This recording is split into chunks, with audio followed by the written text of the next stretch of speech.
Assalamualaikum warahmatullahi wabarakatuh. Perkenalkan, nama saya Maabidah dengan NIM A501222090. Jadi di video kali ini saya akan memberikan layanan bimbingan klasikal yang bertemakan mental health. Selamat menonton.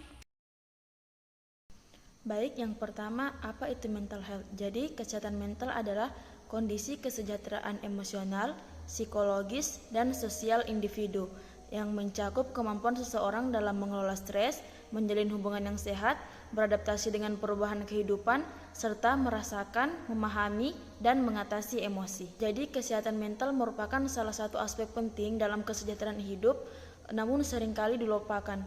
Kesehatan mental selain berpengaruh pada emosi, ternyata kesehatan mental juga berpengaruh pada cara kita berpikir, merasa, serta berperilaku dalam kehidupan sehari-hari. Maka ketika seseorang memiliki mental yang baik, sudah dipastikan ia akan menjalani kehidupan dengan hal-hal yang produktif dan memuaskan. Kemudian tanda-tanda gangguan kesehatan mental. Yang pertama itu ketakutan, kemudian khawatir yang berlebihan atau perasaan bersalah yang menghantui, kemudian perubahan mood atau suasana hati yang drastis, tampak menarik diri dari teman dan lingkungan sosial, kemudian kelelahan yang signifikan, energi menurun, dan mengalami masalah tidur. Kemudian faktor-faktor yang mempengaruhi kesehatan mental. Yang pertama itu ada genetik, kemudian yang kedua pengalaman traumatis. Jadi pengalaman traumatis ini adalah reaksi yang timbul akibat pengalaman atau peristiwa buruk yang pernah dialami, seperti kekerasan, kecelakaan, bencana alam, dan lain sebagainya.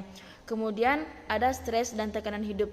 Nah, tekanan hidup ini berbagai macam sumbernya, seperti tekanan dari akademik, tekanan pekerjaan, tekanan teman, dan lain sebagainya. Kemudian isolasi sosial. Nah, isolasi sosial ini adalah upaya seseorang untuk menghindari interaksi dengan orang lain karena merasa malu, canggung, hina, takut, dan perasaan atau emosi negatif lainnya. Kemudian ketidaksetaraan ekonomi, dan masih banyak faktor lainnya. Kemudian gangguan mental health yang pertama itu ada depresi.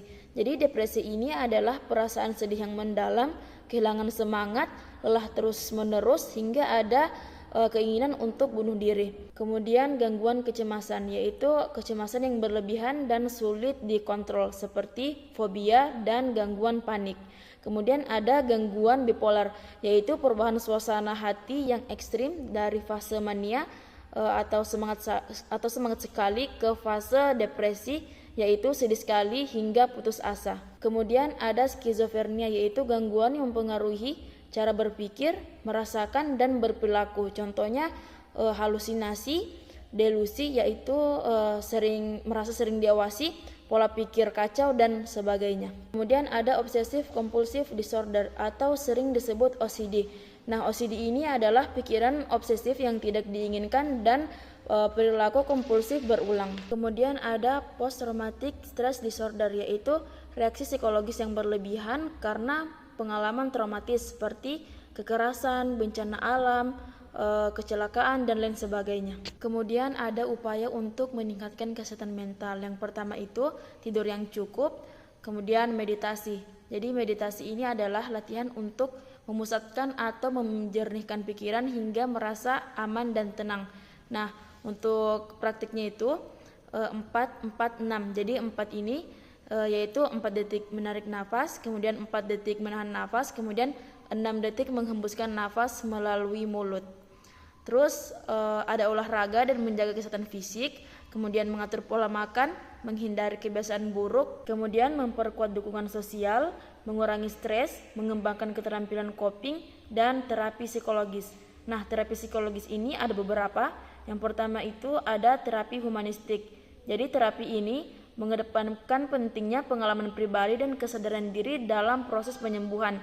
Nah, terapi ini selain berupaya untuk menangani masalah psikologis, terapi ini juga membantu klien untuk menemukan makna hidup dan aktualisasi dirinya. Kemudian ada terapi perilaku kognitif atau sering disebut CBT. Nah, terapi ini bertujuan untuk memperbaiki proses pola pikir dan perilaku seseorang yang keliru. Misalnya, menurut sebagian bapak-bapak atau anak muda, merokok dapat mengalihkan stres. Nah, ini kan sebuah pernyataan yang agak keliru. Jadi teknik CBT ini atau terapi CBT ini hadir untuk membantu klien menyadari bahwa sikap atau pola pikir tersebut salah dan perlu diubah. Kemudian terapi psikoanalitik dan psikodinamik. Nah, terapi psikoanalitik ini adalah teknik terapi yang berfokus pada pikiran bawah sadar yang mengganggu individu. Jadi terapi ini bertujuan untuk membawa pikiran bawah sadar ke tingkat kesadaran untuk melepaskan emosi-emosi terpendam dan pengalaman traumatis. Kemudian ada terapi psikodinamik.